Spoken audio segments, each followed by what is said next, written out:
أعوذ بالله من الشيطان الرجيم بسم الله الرحمن الرحيم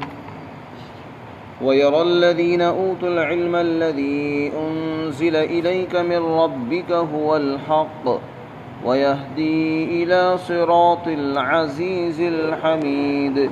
وقال الذين كفروا هل ندلكم على رجل ينبئكم إذا مزقتم كل ممزق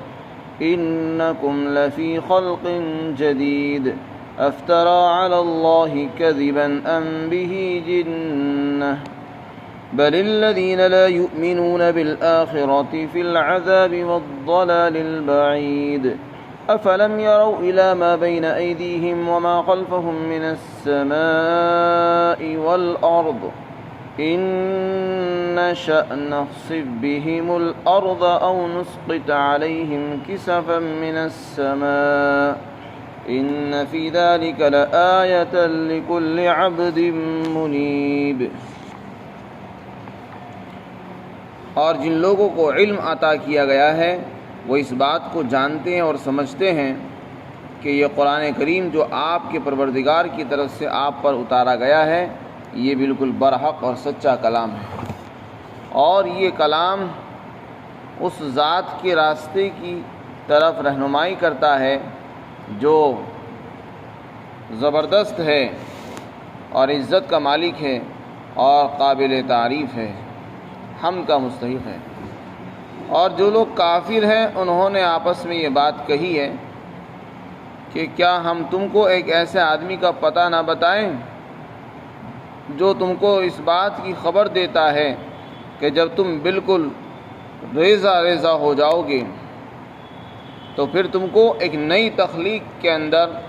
اور نئے جنم کے اندر تم کو اٹھایا جائے گا۔ اب یہ پتہ نہیں ہے کہ اس نے اللہ پر جھوٹ باندھا ہے یا اس کو کوئی جنون لاحق ہو گیا ہے۔ اللہ فرماتے ہیں بلکہ حقیقت یہ ہے جو لوگ آخرت پر ایمان نہیں رکھتے وہ عذاب کے اندر مبتلا ہیں اور دور کی گمراہی میں مبتلا ہیں۔ کیا انہوں نے اس آسمان اور زمین کو نہیں دیکھا جو ان کی نگاہوں کے سامنے ہے اور ان کے پیچھے ہے؟ اگر ہم چاہیں تو ان کو زمین میں دھسا دیں اور اگر ہم چاہیں تو ان کے اوپر آسمان کے ٹکڑے گرا دیں۔ یقیناً اس میں نشانی ہے ہر رجوع کرنے والے بندے کے لیے۔ اس صورت کے مضامین میں چونکہ اسلام کے بنیادی عقائد کو ذکر کیا جا رہا ہے اور مشرکین مخاطب ہے، مشرکین کو اسلام کے بنیادی عقائد کی دعوت دی گئی ہے، توحید، آخرت اور رسالت، اسی لیے اسی سے متعلق یہاں پر آیتیں ذکر کی جا رہی ہیں۔ مشرکین اور جتنے بھی غیر مسلم ہیں وہ یہ عقیدہ رکھتے ہیں کہ قیامت کوئی چیز نہیں ہے، جبکہ اسلام کے نزدیک قیامت کا عقیدہ بہت اہمیت رکھتا ہے۔ یعنی ہماری ایک زندگی تو یہ دنیا والی زندگی ہے اور اس کے بعد مر کر ہمیں قبر میں جانا ہے، وہ برزخ کی زندگی ہے، اور جب تک قیامت نہیں آئے گی انسان برزخ میں رہے گا، قبر میں رہے گا، اور اسی کی قبر کو جنت کا ٹھکانہ، جنت کا گڑھا، جنت کا باغ یا جہنم کا گڑھا بنا دیا جاتا ہے۔ پھر جب قیامت قائم ہوگی تو مردے کھڑے ہوں گے اور میدان حشر کی طرف کو چلیں گے، وہاں حساب کتاب ہوگا، اس کے بعد پھر جنت و جہنم کا فیصلہ ہوگا۔ تو ہمارے یہاں قیامت اور آخرت کا جو عقیدہ ہے وہ انتہائی اہمیت کا حامل ہے، اس لیے کہ اگر قیامت قائم نہ کی جائے تو پھر زندگی کے اندر جو لوگ اچھے اعمال کرتے ہیں ان کے درمیان انصاف نہیں کیا جا سکتا۔ ایک آدمی نے ساری زندگی اچھے اعمال کیے، اس کو اس کا بدلہ نہ دیا جائے، اور ایک نے ظلم اور زیادتی سے کام لیا، اس کو اس کی سزا نہ دی جائے، تو یہ تو ناانصافی ہوگی۔ اس لیے اللہ نے ایک دن ایسا رکھا ہے کہ جس میں ہر شخص کو انصاف دیا جائے گا، ہر مظلوم کو اس کا بدلہ دیا جائے گا اور ظالم کو سزا دی جائے گی۔ اسی کا نام قیامت ہے، اسی کو آخرت کہتے ہیں۔ تو مشرکین اس کا ہی انکار کر دیتے ہیں، اس لیے کہ جس آدمی کو گناہ کے اندر مزہ آتا ہے وہ کب کہے گا کہ قیامت آئے گی؟ وہ تو یہی کہے گا کہ نہیں، قیامت کوئی چیز نہیں ہے۔ شیطان بھی اس کو یہی سمجھاتا ہے کہ قیامت کچھ نہیں ہے، بس یہی دنیا ہے، جو چاہے کرو، کوئی پوچھنے والا نہیں ہے، اس لیے خوب گناہ کرو۔ شیطان نے مشرکین کو یہ سمجھا دیا ہے کہ قیامت کچھ نہیں ہے، اس لیے تم خوب گناہ کرو، خوب ظلم زیادتی کرو، حرام بھی کھاؤ، حلال بھی کھاؤ، سب کچھ کھاؤ۔ اس لیے وہ عقیدہ رکھتے ہیں کہ قیامت نہیں ہے۔ اور اگر ان کو سمجھایا جاتا تھا کہ قیامت ہے،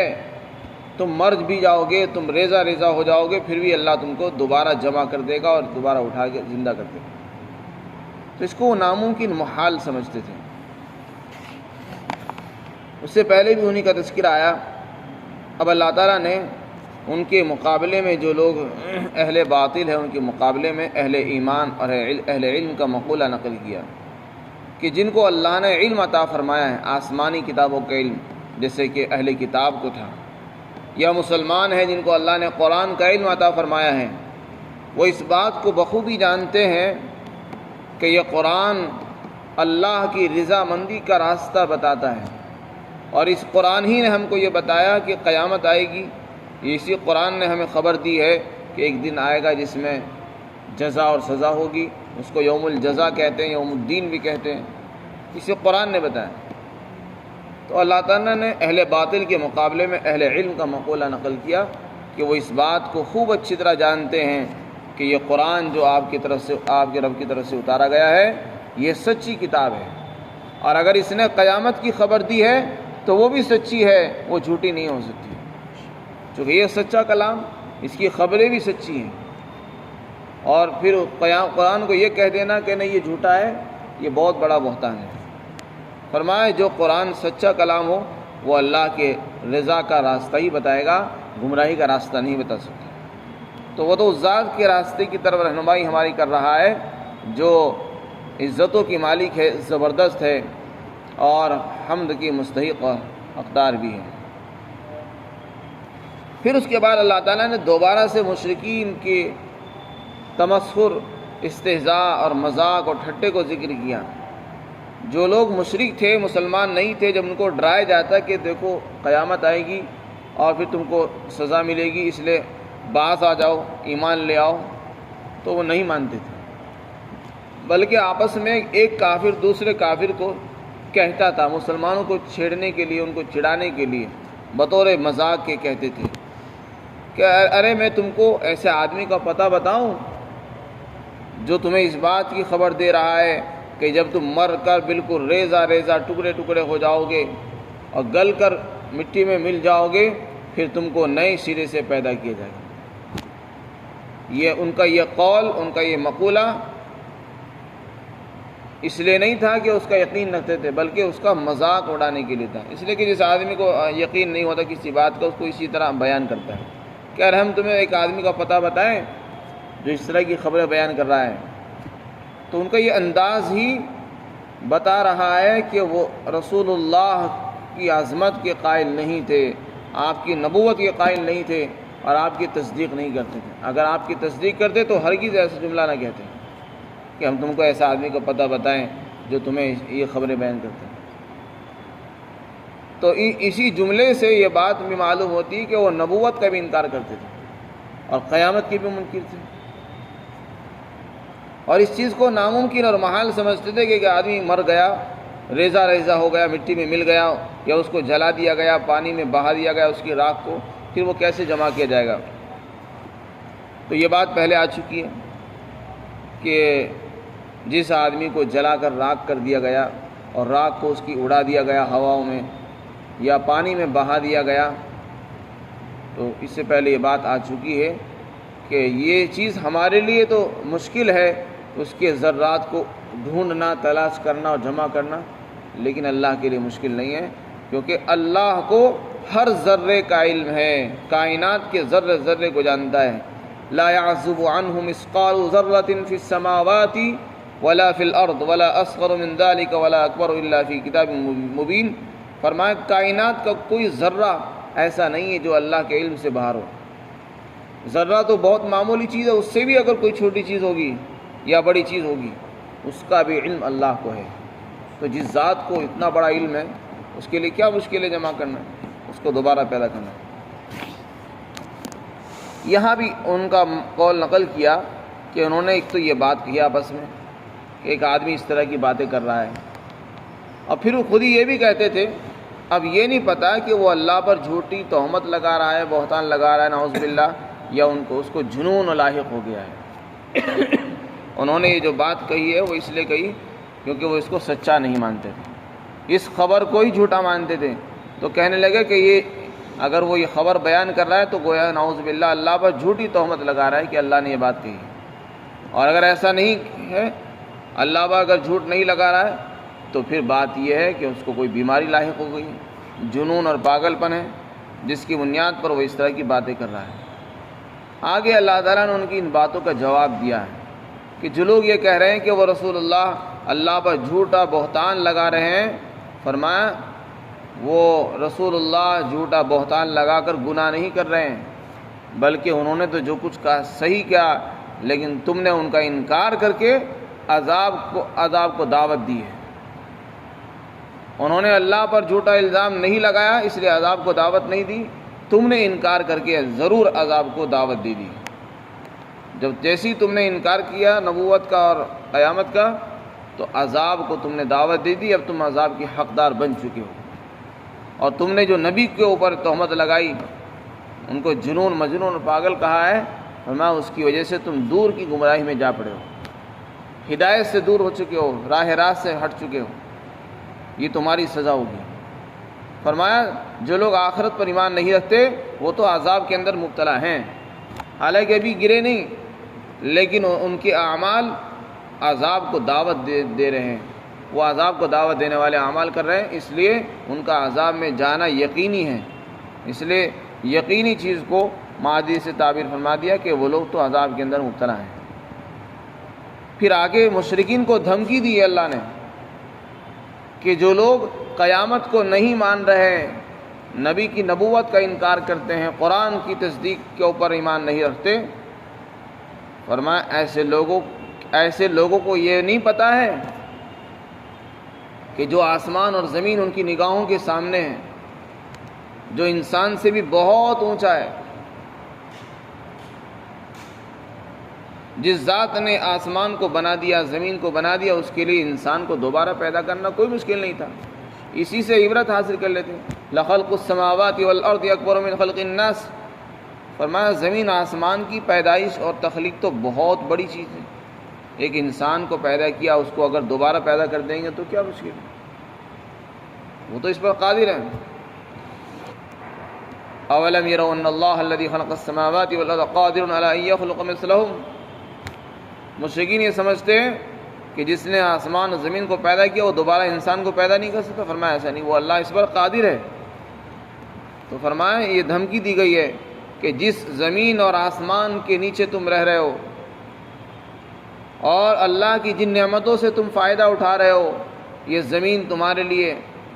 نعمت بنی ہوئی ہے، یہ زمین تم کو تمہارا بوجھ سنبھالے ہوئے ہے، تمہیں برداشت کر رہی ہے، تمہارے مکانات اس نے روک رکھے ہیں گرنے سے۔ فرمائے جن نعمتوں کے اندر تم آج مزے کر رہے ہو، خدا کا انکار کر رہے ہو، اللہ ان نعمتوں کو تمہاری تباہی و بربادی کا ذریعہ بھی بنا سکتا ہے۔ اگر وہ چاہے زمین میں تمہیں دھسا دے یا آسمان کے ٹکڑے تم پر گرا دے، تم کو ہلاک کر دے،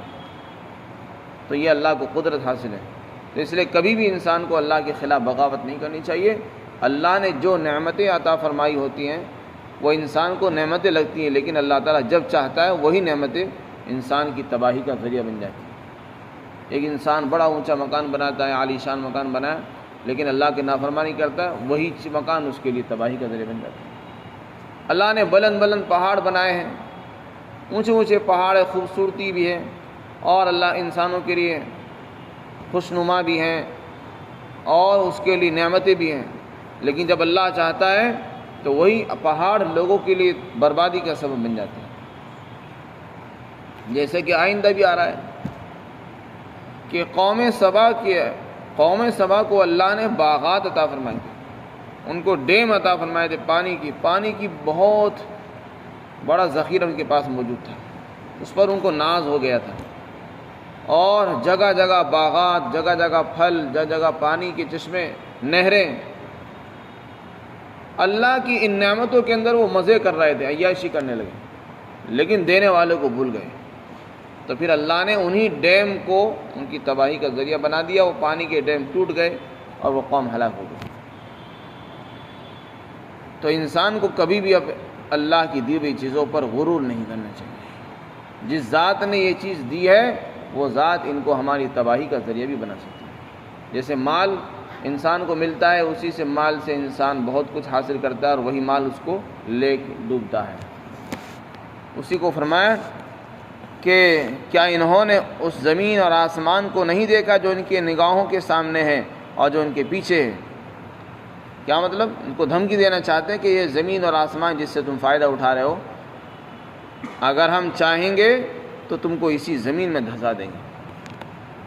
اس گمان میں مت رہنا کہ میں تو اپنے شہر میں رہ رہا ہوں، اپنے پلاٹ میں کھڑا ہوں، اپنے مکان میں بیٹھا ہوں، جب چاہیں گے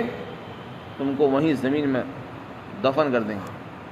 اور اگر ہم چاہیں گے تو تم پر آسمان کے ٹکڑے گرا دیں گے۔ تو ہمیں اتنی قدرت حاصل ہے، اس لیے قیامت کا انکار کر کے اللہ کی عذاب کو دعوت مت دو، اور نبی کی نبوت کا انکار کر کے اللہ کے عذاب کو دعوت نہ دو، ورنہ اللہ تعالیٰ جب چاہے گا جو چاہے گا کرنے پر قادر ہے۔ فرمایا اس میں عبرت ہے، نشانی ہے ہر اس بندے کے لیے جو اللہ کی طرف رجوع کرنے والا ہے۔ تو فرمایا بس اتنی بات سمجھنے والوں کے لیے کافی ہوتی ہے۔ جس ذات نے ہمیں نعمتیں عطا فرمائی ہے وہ آج نعمتیں کل کو وہی ہمارے لیے عذاب بھی بن سکتی ہے۔ اللہ تعالیٰ ہم سب کو